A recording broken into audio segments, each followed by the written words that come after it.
Hi friends, Ganavi ಕಿಚನ್ಗೆ ಸ್ವಾಗತ. ಎಲ್ಲರೂ ಹೇಗಿದ್ದೀರಾ? ಚೆನ್ನಾಗಿದ್ದೀರಾ ಅನ್ಕೋತೀನಿ. ಇವತ್ತಿನ ರೆಸಿಪಿ ಬೀಟ್ರೋಟ್ ರಾಗಿ ದೋಸೆ ಹೇಗೆ ಮಾಡೋದು ನೋಡೋಣ ಬನ್ನಿ. ನೀವೇನಾದರೂ ಇದೆ ಫಸ್ಟ್ ಟೈಮ್ ನಮ್ಮ ಚಾನಲ್ ನೋಡ್ತೀರಾ ಸಬ್ಸ್ಕ್ರೈಬ್ ಮಾಡ್ಕೊಂಡು ನೋಡಿ. ನಾವು ಹಾಕೋ ವಿಡಿಯೋ ನೀವೇ ಫಸ್ಟ್ ನೋಡ್ಬೋದು. ಪಕ್ಕದಲ್ಲೇ ಕಾಣ್ತಿರೋ ಬೆಲ್ ಬಟನ್ ಕ್ಲಿಕ್ ಮಾಡಿ, ಆಲ್ ಅಂತ ಆಪ್ಷನ್ ಬರುತ್ತೆ, ಆಲ್ ಅಂತ ಕ್ಲಿಕ್ ಮಾಡಿ ನಾವು ಹಾಕೋ ವಿಡಿಯೋ ನೀವೇ ಫಸ್ಟ್ ನೋಡ್ಬೋದು.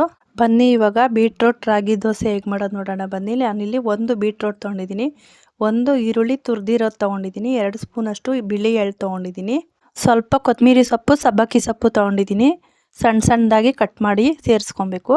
ಒಂದು 2ರಿಂದ 3 ಕ್ಯಾರೆಟ್ ತೊಗೊಂಡಿದ್ದೀನಿ, ಇದನ್ನು ತುರಿದು ತೊಗೊಬೇಕು. ಒಂದು 5ರಿಂದ 6 ಹಸಿರು ಮೆಣಸಿನ್ಕಾಯಿ ಮಿಕ್ಸಿ ಜಾರಲ್ಲಿ ನಾನು ಪೇಸ್ಟ್ ಥರ ಮಾಡ್ಕೊಂಡಿದ್ದೀನಿ. ಇಷ್ಟ ಆದರೆ ನಮಗೆ ರಾಗಿ ದೋಸೆ ತುಂಬ ಚೆನ್ನಾಗಿ ಬರುತ್ತೆ ಟೇಸ್ಟಿಯಾಗಿ. ಇವಾಗ ಒಂದು ಮಿಕ್ಸಿಂಗ್ ಬೌಲ್ ತೊಗೊಂಡಿದ್ದೀನಿ, ಇದಕ್ಕೆ 3 ಕಪ್ಪಷ್ಟು ರಾಗಿ ಹಿಟ್ಟು ಸೇರಿಸ್ಕೊತಾ ಇದ್ದೀನಿ. ಒಂದು ಅರ್ಧ kg ರಾಗಿ ಹಿಟ್ಟು ತೊಗೊಂಡಿದ್ದೀನಿ. ನೀವು ಬೇಕಾದ್ರೆ ಸ್ವಲ್ಪ ಕಡಿಮೆ ಆದರೂ ಮಾಡ್ಕೊಬೋದು, ಇನ್ನೂ ಜಾಸ್ತಿ ಆದರೂ ಮಾಡ್ಕೊಬೋದು. ನೋಡಿ ಇವಾಗ 3 ಕಪ್ಪಷ್ಟು ರಾಗಿ ಹಿಟ್ಟು ಸೇರಿಸ್ಕೊಂಡಿದ್ದಾಯಿತು. ಇವಾಗ ನಾವು ಬೀಟ್ರೋಟು ತುರಿದು ರೆಡಿ ಮಾಡ್ಕೊಂಡಿದ್ದಲ್ಲ, ಒಂದು ಬೀಟ್ರೋಟ್ ತೊಗೊಂಡಿದ್ದೀನಿ, ತುರಿದು ರೆಡಿ ಮಾಡ್ಕೊಂಡಿರೋದನ್ನ ಸೇರಿಸ್ಕೊತಾ ಇದ್ದೀನಿ. ಒಂದು ಈರುಳ್ಳಿ ತುರಿದು ರೆಡಿ ಮಾಡ್ಕೊಂಡಿರೋದು.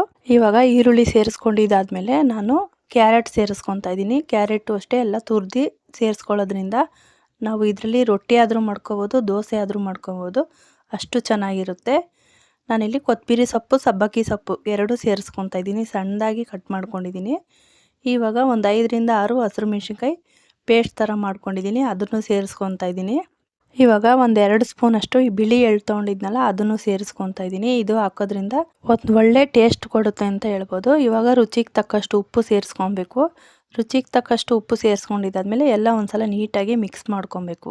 ಫ್ರೆಂಡ್ಸ್, ಈ ವಿಡಿಯೋ ಎಂಡವರೆಗೂ ನೋಡಿ, ಎಲ್ಲೂ ಸ್ಕಿಪ್ ಮಾಡಬೇಡಿ. ನಮ್ಮ ಚಾನಲಲ್ಲಿ ಒಳ್ಳೊಳ್ಳೆ ರೆಸಿಪಿ ಇದೆ, ನಿಮಗೆ ಟೈಮ್ ಇದ್ದರೆ ಒಂದ್ಸಲ ಚೆಕ್ ಮಾಡಿ. ನೋಡಿ ಈ ಥರ ಎಲ್ಲ ನೀಟಾಗಿ ಮಿಕ್ಸ್ ಮಾಡ್ಕೊಂಡಿದ್ದಾದಮೇಲೆ ಸ್ವಲ್ಪನೇ ನೀರು ಸೇರಿಸ್ಕೊಂಡು ನಾವು ಕಲಿಸ್ಕೊಬೇಕು. ನಿಮಗೆ ರೊಟ್ಟಿ ಥರ ಬೇಕು ಅಂದರೆ ಗಟ್ಟಿಗೆ ಕಲಿಸ್ಕೊಂಡು ಬಟರ್ ಪೇಪರಲ್ಲಿ ತೊಟ್ಟಿ ನಾವು ರೊಟ್ಟಿ ಥರ ಮಾಡ್ಕೊಬೋದು. ನಾನಿಲ್ಲಿ ದೋಸೆ ಥರ ಮಾಡ್ತಾಯಿದ್ದೀನಿ. ಇವಾಗ ಸ್ವಲ್ಪನೇ ನೀರು ಹಾಕಿ ನಾನು ಕಲಿಸ್ಕೊತೀನಿ. ನಾನಿಲ್ಲಿ ತಣ್ಣೀರೇ ಸೇರಿಸ್ಕೊತಾ ಇದ್ದೀನಿ, ಬಿಸಿನೀರೇನು ಹಾಕೋ ಅವಶ್ಯಕತೆ ಇಲ್ಲ. ನೋಡಿ ಈ ಥರ ಸ್ವಲ್ಪನೇ ನೀರು ಹಾಕ್ಕೊಂಡು ನೀಟಾಗಿ ಎಲ್ಲ ಕಲಿಸ್ಕೊಳ್ಳಿ.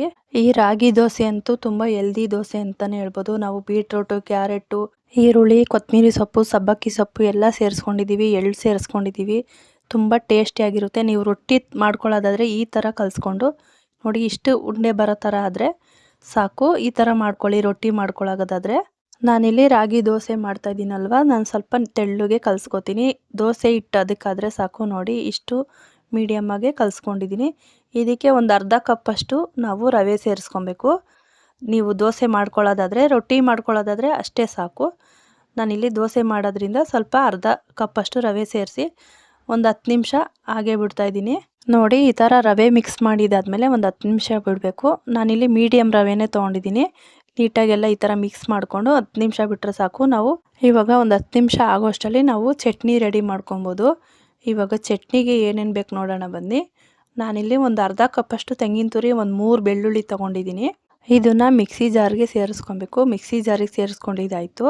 ಇವಾಗ ಹುರ್ಗಡ್ಲೆ ತೊಗೊಂಡಿದ್ದೀನಿ. ಹುರ್ಗಡ್ಲೆ ಎಲ್ಲ ಸ್ವಲ್ಪ ಹುರಿದು ರೆಡಿ ಮಾಡ್ಕೊಂಡಿದ್ದೀನಿ.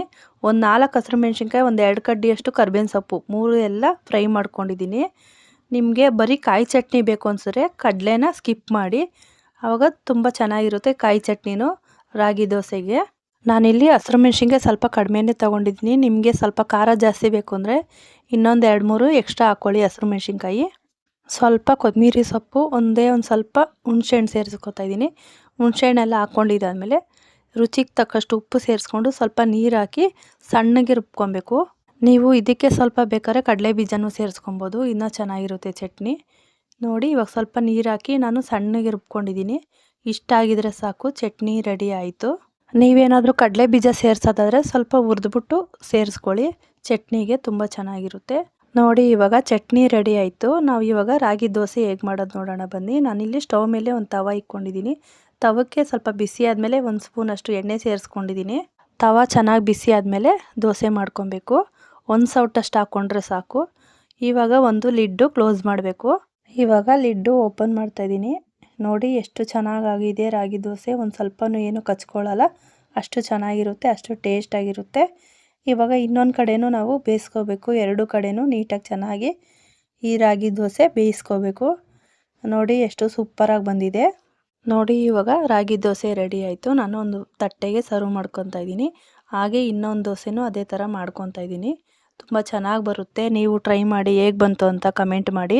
ನೋಡಿ ಇವಾಗ ರಾಗಿ ದೋಸೆ ರೆಡಿ. ಸರ್ವ್ ಮಾಡೋಣ ಬನ್ನಿ. ಎಷ್ಟು ಸೂಪರಾಗಿ ಬಂದಿದೆ ನೋಡಿ. ತುಂಬ ಟೇಸ್ಟಿಯಾಗಿದೆ, ತುಂಬ ರುಚಿ ಇದೆ. ಓಕೆ ಫ್ರೆಂಡ್ಸ್, ಇದಾಗಿತ್ತು ಇವತ್ತಿನ ರೆಸಿಪಿ. ನೀವು ಇದೇ ಥರ ಈಸಿ ರೆಸಿಪಿಗೋಸ್ಕರ ಕಾಯ್ತಿದ್ರೆ ನಮ್ಮ ಚಾನಲ್ ಸಬ್ಸ್ಕ್ರೈಬ್ ಮಾಡ್ಕೊಂಡು ನೋಡಿ. ನಾವು ಹಾಕೋ ವಿಡಿಯೋ ನೀವೇ ಫಸ್ಟ್ ನೋಡ್ಬೋದು.